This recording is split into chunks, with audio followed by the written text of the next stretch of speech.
ಬಂಧುಗಳೇ ನಮಸ್ಕಾರ, ಹೇಗಿದ್ದೀರಿ ಎಲ್ರು? ಬಂಧುಗಳೇ, ಲೋಕಸಭಾ ಚುನಾವಣೆ ಸಮೀಪಿಸ್ತಾ ಇದ್ದ ಹಾಗೆ ಸಾಕಷ್ಟು ಮಂದಿ ದಿಢೀರ್ ಅಂತ ಆಕ್ಟಿವ್ ಆಗ್ತಿದ್ದಾರೆ. ಅಂಥವರ ಸಾಲಿಗೆ ಸೇರ್ತಿರುವವರು ಉತ್ತರ ಕನ್ನಡ ಲೋಕಸಭಾ ಕ್ಷೇತ್ರದ ಸಂಸದರಾಗಿರುವಂತಹ ಅನಂತಕುಮಾರ್ ಹೆಗಡೆ.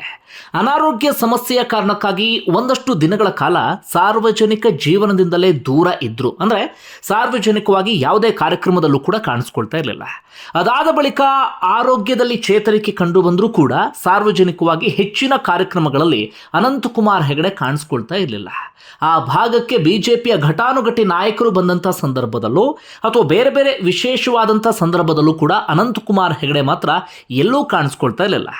ಹೆಚ್ಚು ಕಡಿಮೆ ಉತ್ತರ ಕನ್ನಡ ಲೋಕಸಭಾ ಕ್ಷೇತ್ರದಿಂದ ಮುಂದಿನ ಬಾರಿ ಅನಂತಕುಮಾರ್ ಹೆಗಡೆ ಸ್ಪರ್ಧಿಸೋದಿಲ್ಲ ಎನ್ನುವಂಥ ಮಾತುಗಳು ಕೂಡ ಕೇಳಿ ಬರ್ತಾ ಇತ್ತು. ಹೀಗಾಗಿ ಆ ಲೋಕಸಭಾ ಕ್ಷೇತ್ರಕ್ಕೆ ಬೇರೊಬ್ಬ ಅಭ್ಯರ್ಥಿಯನ್ನು ನಿಧಾನಕ್ಕೆ ಬಿಜೆಪಿ ತಯಾರು ಮಾಡುವಂಥ ಕೆಲಸವನ್ನು ಕೂಡ ಮಾಡ್ತಾ ಇತ್ತು. ಅನಂತಕುಮಾರ್ ಹೆಗಡೆ ಹೆಚ್ಚು ಕಡಿಮೆ ರಾಜಕೀಯ ನಿವೃತ್ತಿಯನ್ನು ತೆಗೆದುಕೊಳ್ತಾರೆ, ರಾಜಕೀಯದಿಂದ ದೂರ ಆಗಿಬಿಡ್ತಾರೆ ಎನ್ನುವಂಥ ಮಾತಿತ್ತು. ಆದರೆ ಅಚ್ಚರಿ ಎನ್ನುವ ರೀತಿಯಲ್ಲಿ ಇಂತಹ ಮಾತುಗಳ ನಡುವೆ ಅನಂತಕುಮಾರ್ ಹೆಗಡೆ ಮತ್ತೊಮ್ಮೆ ಇದೀಗ ಆ ಲೋಕಸಭಾ ಕ್ಷೇತ್ರದಲ್ಲಿ ಆಕ್ಟಿವ್ ಆಗಿದ್ದಾರೆ. ಬೇರೆ ಯಾರ್ಯಾರು ಟಿಕೆಟನ್ನು ಆ ಲೋಕಸಭಾ ಕ್ಷೇತ್ರದಲ್ಲಿ ಬಯಸಿದ್ರೋ ಅವರೆಲ್ಲರ ನಿದ್ದೆಯನ್ನು ಗೆಡಿಸಿದ್ದಾರೆ ಅನಂತಕುಮಾರ್ ಹೆಗಡೆ. ಆನಂತರವೂ ಕೂಡ ಒಂದಷ್ಟು ಚರ್ಚೆ ನಡೀತಾ ಇದ್ದಿದ್ದು ಅನಂತಕುಮಾರ್ ಹೆಗಡೆ ಆಕ್ಟಿವ್ ಆದರೂ ಕೂಡ ಲೋಕಸಭಾ ಕ್ಷೇತ್ರಕ್ಕೆ ಅವರು ಚುನಾವಣೆಗೆ ಅವರು ಸ್ಪರ್ಧೆ ಮಾಡೋದಿಲ್ಲ ಅಥವಾ ಟಿಕೆಟ್ ಆಕಾಂಕ್ಷಿ ಕೂಡ ಅಲ್ಲ ಅಂತ. ಆದರೆ ಈಗ ಬರ್ತಿರುವಂಥ ಹೊಸ ವಿಚಾರ ಅಂದರೆ ಮುಂದಿನ ಲೋಕಸಭಾ ಚುನಾವಣೆಗೂ ಅನಂತಕುಮಾರ್ ಹೆಗಡೆ ಸ್ಪರ್ಧಿಸೋದಕ್ಕೆ ಪೂರ್ಣ ಪ್ರಮಾಣದಲ್ಲಿ ರೆಡಿ ಆಗಿದ್ದಾರೆ. ಅವರ ಸಂಗಡಿಗರು ಅಥವಾ ಅವರ ಬೆಂಬಲಿಗರು ಈಗಾಗಲೇ ಟಿಕೆಟ್ಗೋಸ್ಕರ ಒತ್ತಾಯ ಮಾಡ್ತಿದ್ದಾರೆ. ಆ ಭಾಗದಲ್ಲಿ ಅನಂತಕುಮಾರ್ ಹೆಗಡೆ ಅಷ್ಟು ಪ್ರಭಾವಿ ಇನ್ಯಾರೂ ಕೂಡ ಇಲ್ಲ, ಅವರಿಗೆ ಟಿಕೆಟನ್ನು ಕೊಡಬೇಕು ಅಂತ. ಇನ್ನೊಂದಷ್ಟು ಮಂದಿ ಅನಂತಕುಮಾರ್ ಹೆಗಡೆ ಅವರಿಗೆ ಟಿಕೆಟನ್ನು ಕೊಡೋದಕ್ಕೆ ವಿರೋಧ ವ್ಯಕ್ತಪಡಿಸ್ತಾ ಇದ್ದಾರೆ. ಅವರು ಪದೇ ಪದೇ ವಿವಾದಾತ್ಮಕವಾದಂಥ ಹೇಳಿಕೆಯನ್ನು ಕೊಡ್ತಾರೆ. ಅವರ ಹೇಳಿಕೆಯಿಂದ ಪಕ್ಷಕ್ಕೆ ಸಾಕಷ್ಟು ಬಾರಿ ಮುಜುಗರ ಉಂಟಾಗಿದೆ. ಹೀಗಾಗಿ ಯಾವುದೇ ಕಾರಣಕ್ಕೂ ಅವರಿಗೆ ಟಿಕೆಟನ್ನು ಕೊಡಬಾರ್ದು, ಈ ಬಾರಿ ಬೇರೆಯವರಿಗೆ ಟಿಕೆಟ್ ಕೊಡುವ ಮೂಲಕ ಆ ಭಾಗದಲ್ಲಿ ಬೇರೊಬ್ಬ ನಾಯಕನನ್ನು ಬೆಳೆಸುವಂಥ ಕೆಲಸ ಮಾಡಬೇಕು ಎನ್ನುವಂಥ ಒತ್ತಾಯವೂ ಕೂಡ ಕೇಳಿ ಬರ್ತಾ ಇದೆ. ಅದು ಬಿಜೆಪಿಯ ಪ್ರಮುಖವಾದಂತಹ ಒಂದು ಕ್ಷೇತ್ರ ಆಗಿರುವಂಥ ಕಾರಣಕ್ಕಾಗಿ ಅಥವಾ ಬಿಜೆಪಿಗೆ ಪ್ರಬಲವಾದಂಥ ಬೇರು ಇರುವಂಥ ಕಾರಣಕ್ಕಾಗಿ ಅಲ್ಲಿ ಬೇರೊಬ್ಬರಿಗೆ ಟಿಕೆಟ್ ಕೊಟ್ಟು ಗೆಲ್ಲಿಸ್ಕೊಂಡು ಕೊಡಬೇಕು ಎನ್ನುವಂಥ ಮಾತುಗಳು ಕೇಳಿ ಬರ್ತಾ ಇದೆ. ಆದರೆ ಇದರ ನಡುವೆ ಅನಂತಕುಮಾರ್ ಹೆಗಡೆ ಮತ್ತೊಮ್ಮೆ ಬಿರುಸಿನ ಭಾಷಣವನ್ನ ಮಾಡೋದಕ್ಕೆ ಶುರು ಮಾಡಿಕೊಂಡಿದ್ದಾರೆ. ಈ ಮೂಲಕ ಅನಂತಕುಮಾರ್ ಹೆಗಡೆ ಹೇಳ್ತಿದ್ದಾರೆ, ನಾನು ಈ ಬಾರಿಯ ಚುನಾವಣೆಗೆ ಸ್ಪರ್ಧಿಸೋದಕ್ಕೆ ರೆಡಿ ಇದ್ದೇನೆ, ನಾನು ಎಲ್ಲ ರೀತಿಯಲ್ಲೂ ಕೂಡ ತಯಾರಿಯನ್ನು ನಡೆಸ್ಕೊಳ್ತಾ ಇದ್ದೇನೆ ಅಂತ. ಅದೇ ರೀತಿಯಾಗಿ ಈ ಹಿಂದೆ ಯಾವ ರೀತಿಯಾಗಿ ಪ್ರಖರವಾದಂಥ ಭಾಷಣವನ್ನು ಮಾಡ್ತಾ ಇದ್ರು, ಈ ಬಾರಿಯೂ ಕೂಡ ಅನಂತಕುಮಾರ್ ಹೆಗಡೆ ಅದೇ ರೀತಿಯಾದಂಥ ಪ್ರಖರವಾದಂಥ ಭಾಷಣವನ್ನು ಮಾಡಿದ್ದಾರೆ. ಬಾಬ್ರಿ ಮಸೀದಿ ಒಡೆದಂತೆ ಬೇರೆ ಬೇರೆ ಮಸೀದಿಗಳಿದ್ದಾವಲ್ಲ, ಮುಂಚೆಯಲ್ಲಿ ದೇವಸ್ಥಾನಗಳಿದ್ವು, ಆ ಮಸೀದಿಗಳನ್ನು ಕೂಡ ನಾವು ಬಿಡೋದಿಲ್ಲ, ಕಿತ್ತು ಹಾಕುತ್ತೇವೆ, ನಮ್ಮ ಸೇಡ್ ಅಂದರೆ ಸೇಡೆ ಎನ್ನುವ ರೀತಿಯಲ್ಲಿ ಅನಂತಕುಮಾರ್ ಹೆಗಡೆ ಭಾಷಣ ಮಾಡಿದ್ದಾರೆ. ಈ ಮೂಲಕ ಅನಂತಕುಮಾರ್ ಹೆಗಡೆ ಮತ್ತೊಮ್ಮೆ ಆಕ್ಟಿವ್ ಆಗುವಂಥ ಎಲ್ಲ ಲಕ್ಷಣಗಳು ಕೂಡ ಕಾಣಿಸ್ತಾ ಇದೆ. ಅವರ ಭಾಷಣಕ್ಕೆ ಸಂಬಂಧಪಟ್ಟ ಹಾಗೆ ಇವತ್ತು ಪರ ವಿರೋಧ ಎರಡು ರೀತಿಯಾದಂಥ ಚರ್ಚೆಯೂ ಕೂಡ ನಡೀತಾ ಇದೆ.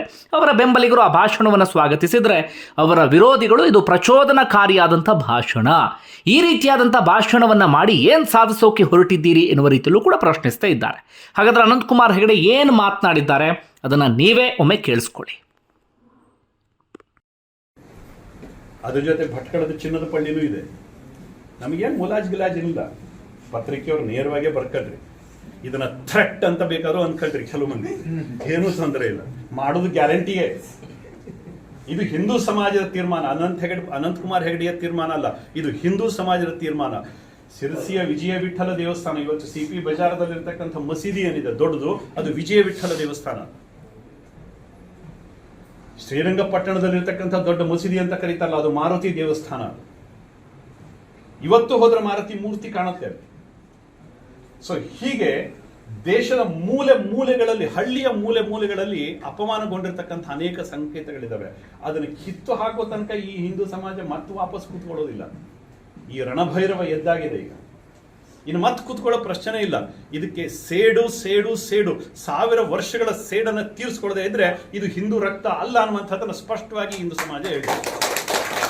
ಋಣ ಇಟ್ಟುಕೊಂಡ ಸಮಾಜ ಅಲ್ಲ ಕಣ್ರಿ ನಮ್ದು, ಋಣ ಇಟ್ಕೊಂಡಿರೋ ಸಮಾಜ ಅಲ್ಲೇ ಅಲ್ಲ, ಋಣವನ್ನು ತೀರಿಸ್ತೀವಿ.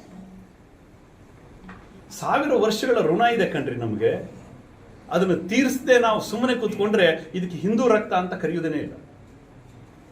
ಇದು ಶುರುವಾಗಿದೆ. ರಾಮ ಜನ್ಮಭೂಮಿಯ ಜೊತೆಗೆ ಮೊದಲ ಪ್ರಾರಂಭ ಶುರುವಾಗಿದೆ. ಇಡೀ ಹಿಂದೂ ಸಮಾಜ ಎಷ್ಟು ಒಡೆದ್ರಿ, ಜಾತಿ ಹೆಸರಿನಲ್ಲಿ ಒಡೆದ್ರು, ಪ್ರಾದೇಶಿಕತೆ ಹೆಸರಿನಲ್ಲಿ ಒಡೆದ್ರು, ಭಾಷೆ ಹೆಸರಿನಲ್ಲಿ ಒಡೆದ್ರು, ಎಷ್ಟು ನಮ್ಮನ್ನು ಒಡೆಯೋ ಪ್ರಯತ್ನ ಏನೆಲ್ಲ ಮಾಡಿದ್ರು, ಇನ್ನೂ ಹೊಡಿತಾನೆ ಇದ್ದಾರೆ ಮುರುಕರಾಮಯ್ಯನಂಥವ್ರು. ಎಷ್ಟು ಒಡೆದ್ರು ಆದರೂ ಕೂಡ ಹಿಂದೂ ಸಮಾಜ ಇವತ್ತು ಒಟ್ಟಾಗಿ ನಿಂತ್ಕೊಂಡಿದೆ, ಎದ್ದಿದೆ, ರಣಭೈರವನಾಗಿ ನಿಂತ್ಕೊಂಡಿದೆ ಇವತ್ತು. ಇದಕ್ಕೆ ಹೊಸ ಗೆಲುವನ್ನ ಮುಂದಿನ ಶತಮಾನದಲ್ಲಿಯೂ ನಾವು ಕಾಣೋ ಹಾಗಾಗಬೇಕು. ಅದಕ್ಕೋಸ್ಕರ ಅಮಿತ್ ಶಾ ಹೇಳಿದ್ರು, ಈ ಬಾರಿಯ ನಮ್ಮ ಗೆಲುವು ಹೇಗಿರ್ಬೇಕಂದ್ರೆ ಮುಂದಿನ ದಿವಸದಲ್ಲಿ ಅದನ್ನು ಅಳಿಸ್ಲಿಕ್ಕೆ ನಮ್ಮ ಹತ್ರ ಆಗ್ಬಾರ್ದು. ಹೊಡೆತ ಹೇಗಿರ್ಬೇಕಂತಂದ್ರೆ ಅವನಿಗೆ ಪುನರ್ಜನ್ಮನೂ ಸಿಗಬಾರ್ದು. ಈ ಜನ್ಮ ಅಂತೂ ಕಳೆದೋಗತ್ತೆ, ಮುಂದಿನ ಜನ್ಮದಲ್ಲಿಯೂ ಕೂಡ ಅವನು ಇವತ್ತೇ ಸಾಯ್ಬೇಕು. ಹೊಡೆತ ಹೇಗಿರ್ಬೇಕು ಅಂತ. ಸೊ ಈ ನಿಟ್ಟಿನ ನಮ್ಮ ಹೊಡೆತ ವಿರೋಧಿಗಳಿಗೆ ಆಗ್ಬೇಕು. ಕಾಂಗ್ರೆಸ್ ನಮ್ಮ ವಿರೋಧಿ ಅಲ್ಲ. ಕಾಂಗ್ರೆಸ್ಸಿಗೆ ನಮ್ಮನ್ನು ವಿರೋಧ ಮಾಡೋ ಕೆಪಾಸಿಟಿನೇ ಇಲ್ಲ. ನಮ್ಮ ವಿರೋಧಿಗಳು ನಮ್ಮ ತಲೆಯಲ್ಲಿ ಹುಚ್ಚು ಹುಳವನ್ನು ಬಿಡ್ತಾರಲ್ಲ, ಹಿಂದುತ್ವದ ವಿರೋಧಿ ಹುಳುಗಳು, ಸನಾತನದ ವಿರೋಧಿ ಹುಳುಗಳು, ಇದನ್ನೆಲ್ಲ ಮಾಡ್ತಾ ಇರ್ತಲ್ಲ, ಅವರು ನಮ್ಮ ವಿರೋಧಿಗಳು. ಈ ಕಾಂಗ್ರೆಸ್ ನಮ್ಮ ವಿರೋಧ ಅಲ್ಲೇ ಅಲ್ಲ, ಅದು ರಾಜಕಾರಣಕ್ಕೋಸ್ಕರ ಅದು ಇದು ಒದರಾಡ್ತಾ ಇರ್ತಕ್ಕಂಥದ್ದು. ನಮ್ಮ ವಿರೋಧಿ ಸಿದ್ದರಾಮಯ್ಯ, ಕಾಂಗ್ರೆಸ್ ಅಲ್ಲ. ಯಾಕೆಂದ್ರೆ ಆ ಗತಿಗೆಟ್ಟ ಮಾನಸಿಕತೆ ಏನಿದೆ, ಹರಾಜಾಗಿ ಹೋಗಿರ್ತಕ್ಕಂಥ ಅಲ್ಪಸಂಖ್ಯಾತರ ಓಟಿಗೆ ಹರಾಜಾಗಿ ಹೋಗಿರ್ತಕ್ಕಂಥ ಮಾನಸಿಕತೆ ಏನಿದೆ, ಅದು ನಮ್ಮ ವಿರೋಧ. ರಾಜಕೀಯ ವಿರೋಧ ಅಲ್ಲ. ರಾಜಕೀಯ ಡೆಮೋಕ್ರಸಿಯಲ್ಲಿ ಒಂದು ಪಕ್ಷ ಬರುತ್ತೆ, ಒಂದು ಪಕ್ಷ ಹೋಗುತ್ತೆ, ಇದು ಸ್ವಾಭಾವಿಕ. ನಾಳೆ ನಾವೇನು ಪರ್ಮನೆಂಟ್ ಇರುವುದಿಲ್ಲ, ಮತ್ತೊಂದು ಪಕ್ಷ ಬರುತ್ತೆ. ಆದರೆ ಆ ಗತಿಗೆಟ್ಟ ಮಾನಸಿಕತೆ ಏನಿದೆ, ಅದು ನಮ್ಮ ವಿರೋಧ. ಅದಕ್ಕೆ ನಮ್ಮ ವಿರೋಧ. ಅಹಿಂದೂ ಮಾನಸಿಕತೆ, ಅದು ನಮ್ಮ ವಿರೋಧ. ರಾಮ ಜನ್ಮಭೂಮಿ ಇನ್ವಿಟೇಷನ್ ರಾಮ ಜನ್ಮಭೂಮಿ ಇನ್ವಿಟೇಷನ್ ನಮಗೆ ಬಂದಿಲ್ಲ, ಆಮೇಲೆ ಬಂದ್ರು ನಾನು ಹೋಗುದಿಲ್ಲ ಅಂತಂದ್ರು.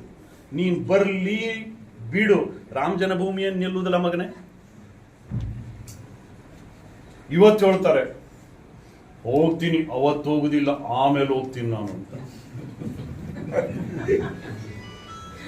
ಅಂದ್ರೆ ಹಿಂದೂ ಸಮಾಜದ ತಾಕತ್ತು ಕಂಡ್ರಿ ಇದು.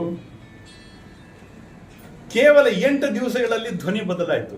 ಮೊದಲು ಇನ್ವಿಟೇಷನ್ ಬಂದಿಲ್ಲ ಅಂದ್ರು, ಆಮೇಲೆ ಇನ್ವಿಟೇಷನ್ ಬಂದ್ರು ಹೋಗುದಿಲ್ಲ ಅಂತಂದ್ರು. ಇವತ್ತು ಹೋಗ್ತೀನಿ, ನಾನು 22ಕ್ಕೆ ಹೋಗುದಿಲ್ಲ, ಆಮೇಲೆ ಹೋಗ್ತೀನಿ ಅಂತ ಅಂದ್ರು. ಇದು ಹಿಂದೂ ಸಮಾಜದ ದಮ್. ಇಂದಿರಾ ಗಾಂಧಿ ಪ್ರಧಾನಮಂತ್ರಿ ಆಗಿದ್ರು. ಅವತ್ತಿನ ದಿನ ಗೋಹತ್ಯೆ ನಿಷೇಧದ ಬಗ್ಗೆ ತುಂಬಾ ದೊಡ್ಡ ಆಂದೋಲನ ನಡೀತು. ಆ ಆಂದೋಲನದಲ್ಲಿ ಸಂತರು ಕೂಡ ಸತ್ರು, ಸಾವಿರಾರು ಸಂತರು ಭಾಗವಹಿಸಿದ್ರು, ಸಾವಿರಾರು ಸಂಖ್ಯೆಯಲ್ಲಿ ಗೋವುಗಳು ಕೂಡ ಭಾಗವಹಿಸಿದ್ವು. ಗೋಲಿಬಾರ್ ಆಯಿತು, 10 ಮಂದಿ ಸಂತರು ಸತ್ರು. ಇಂದಿರಾ ಗಾಂಧಿ ಪ್ರಧಾನಮಂತ್ರಿ ಆಗಿದ್ದಾಗ ಇಂದಿರಾ ಗಾಂಧಿಯ ಸಮ್ಮುಖದಲ್ಲಿ ಇದು ನಡೀತು. 10 ಮಂದಿ ಸಂತರು ಸತ್ರು, 100 ಗೋವುಗಳನ್ನು ಗುಂಡಿಟ್ಟು ಕೊಂದ್ರು. ಅವತ್ತಿನ ದಿನ ಕರಪಾತ್ರಿ ಮಹಾರಾಜ್ ಅಂತ ಒಬ್ಬರು ಇದ್ದಾರೆ, ಕಾಶಿಯಲ್ಲಿರ್ತಕ್ಕಂಥವ್ರು, ತುಂಬಾ ದೊಡ್ಡ ತಪಸ್ವಿಗಳು. ಅವರನ್ನ ನಡೆದಾಡುವ ದೇವರು ಅಂತ ಕರೀತಾರೆ. ಡೆಲ್ಲಿ ನಮ್ಮ ಮನೆಗೆ ಆಗಾಗ ಅವರ ಶಿಷ್ಯರು ಬರ್ತಾ ಇರ್ತಾರೆ. ನಮ್ಮ ಪುಣ್ಯ ಅದು. ಕರಪಾತ್ರಿ ಮಹಾರಾಜ್ ಅಂತ ಇದ್ರು. ಅವ್ರು ಹೇಳಿದ್ರು, ಬಹುತೇಕ ನಿಮ್ಗೆಲ್ಲ ಹಿಂದಿ ಅರ್ಥ ಆಗತ್ತೆ ಅಂತ ನಾನು ಭಾವಿಸಿದ್ದೀನಿ. ಅವ್ರು ಹೇಳಿದ್ರು, ಸಂತೋಂ ಕಾ ತೋ ಖೂನ್ ಬಹ ಗಯಾ ಹಮ್ ಮಾಫ್ ಕರ್ ದೇತೆ ಹೈ, संतों का तो खून बह गया हम माफ कर देते हैं, लेकिन जिन्होंने गोवध की है, गोहत्या की है, हम माफ नहीं कर सकते, भगवान भी माफ नहीं कर सकता. इंदिरा गांधी शाप कोट्ರು, तुम्हारा कुल गोपाष्टमी के दिन ही अंत होगा.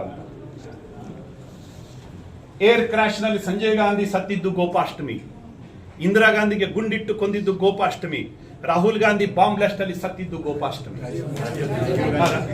ರಾಜೀವ್ ಗಾಂಧಿ